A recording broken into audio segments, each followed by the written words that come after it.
फुर्सत के कुछ लम्हे। इन लम्हों में एक लम्हा ऐसा भी है जो हमें आमतौर से ये केवल इस असाध्य जो रोग कोरोना है केवल इसके कारण नहीं बल्कि हमेशा अपने जीवन में उसको लाना है, उसको अमल में लाना है। अमल में लाने के अलावा हमें ये सोचना भी है कि ये जीवन केवल सुख से नहीं भरा हुआ, ये जीवन तो सुख और दुख दोनों का एक तालमेल है। यदि आपके मार्ग में, आपके जीवन में कोई खुशी आती है, आप बहुत अच्छा खाना खाते हैं या आप जब सामने वाले की कोई भी एक अच्छी चीज़ देखते हैं तो आप हृदय से आप खुश होइए, आप वाकई उसकी तारीफ कीजिए, आपको अच्छा लगेगा। उसको तो अच्छा लगेगा ही, लेकिन आपको ज़्यादा अच्छा लगेगा। पूछिए क्यों? कारण ये है कि शरीर में हम आमतौर से ये देखते हैं कि हमारे शरीर में कुछ साइको एक्टिव मॉलिक्यूल्स होते हैं जो कि हमारे ब्रेन में पैदा होते हैं, और ये शरीर के ही कुछ ऐसे सेल होते हैं जिनको ये उत्तेजित करते हैं। पीछे कारण होता है, जैसे आपने एक अच्छा खाना खाया, जिसने बनाया वो खाना, उसकी तारीफ करना और उस खाने को भरपूर आनंद के साथ खाना। तो ये जो उत्तेजना है ये प्रसन्नता पैदा करती है, और प्रसन्नता पैदा करने के बाद आप उससे आनंद की अनुभूति करते हैं। इतना आनंद कि आप न केवल उस व्यक्ति को, उसकी कला, पाक कला को, अपितु आप ये कहते हैं कि वाकई अगर खाना बनाना आता हो, अच्छा खाना बनाना आता हो, तो खाने से ज़्यादा बनाने वाले को आनंद आता ही होगा।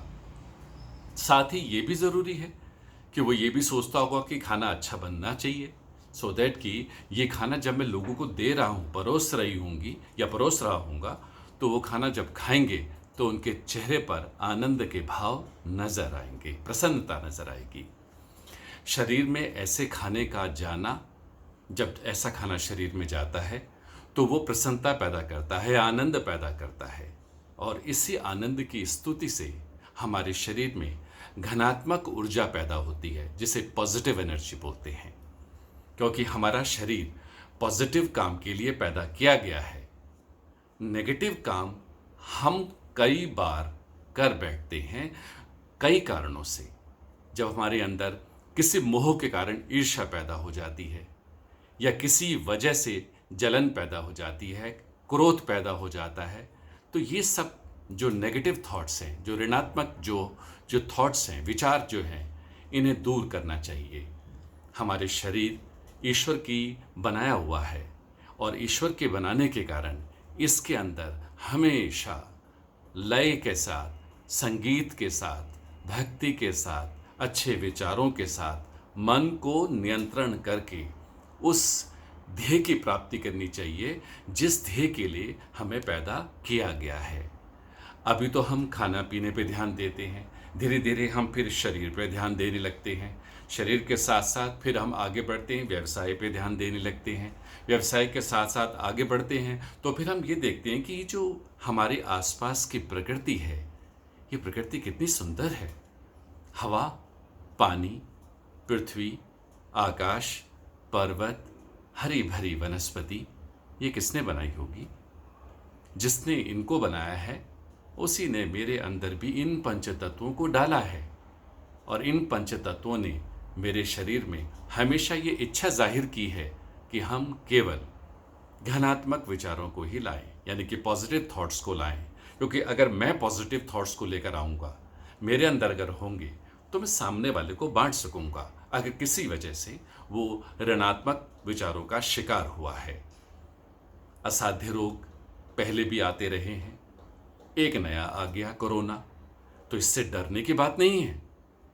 ठीक है, जब इसकी दवाई आएगी तब देखेंगे। जब तक दवाई नहीं है तब तक जो विचार बिंदु सामने रखा गया है, उन विचार बिंदुओं को एक एक करके ध्यान से हमें समझना चाहिए। और जैसे शुगर की बीमारी है, हार्ट की बीमारी है, इवन जो छोटी छोटी बीमारियां, ये अभी शायद हमारे साथ साथ लगी रहती हैं। ऐसे ही इसको भी एक साथ में जोड़ लेते हैं। ये भी हमारे जीवन का एक हिस्सा बन रहा है। तो इसका मुकाबला करना है, हारना नहीं है। हारेंगे कैसे? अगर हमारे अंदर ऋणात्मक विचार आएंगे, हाय अब ये पता नहीं ठीक होता है नहीं होता है, कहीं मैं इसकी चपेट में तो नहीं आ जाऊंगा। ये जो ऋणात्मक विचार हैं, ये माना कि आपके संशय के अंदर है, शंका है, लेकिन इसका समाधान केवल एक ही चीज है जो कर सकती है, वो है आपके धनात्मक विचार, आपके पॉजिटिव थॉट्स। हमेशा जिंदा रहिए, हमेशा प्रसन्न रहिए, सामने वाले को प्रसन्नता का जो है हमेशा पाठ सिखाइए, मिलकर चलिए, साथ चलिए। यही है धनात्मक विचारों का मेन स्तंभ। जब तक ये स्तंभ हमारे शरीर के अंदर है, जब तक ये बहुत सुंदर विचारधारा हमारे शरीर के अंदर है, हमें कोई भी बीमारी नहीं तड़पा सकती। कोई भी बीमारी इतनी आसानी से हमारे जीवन के ऊपर अपना नियंत्रण नहीं ले सकती। मन के अंदर नियंत्रण आएगा अगर विचार धनात्मक होंगे, पॉजिटिव थॉट्स होंगे, तो हम अपने मन को केंद्रित कर पाएंगे। मन केंद्रित हो गया, यदि अश्व केंद्रित हो गए, तो हमारा पूरा शरीर जो है वो भी नियंत्रण में आ जाएगा।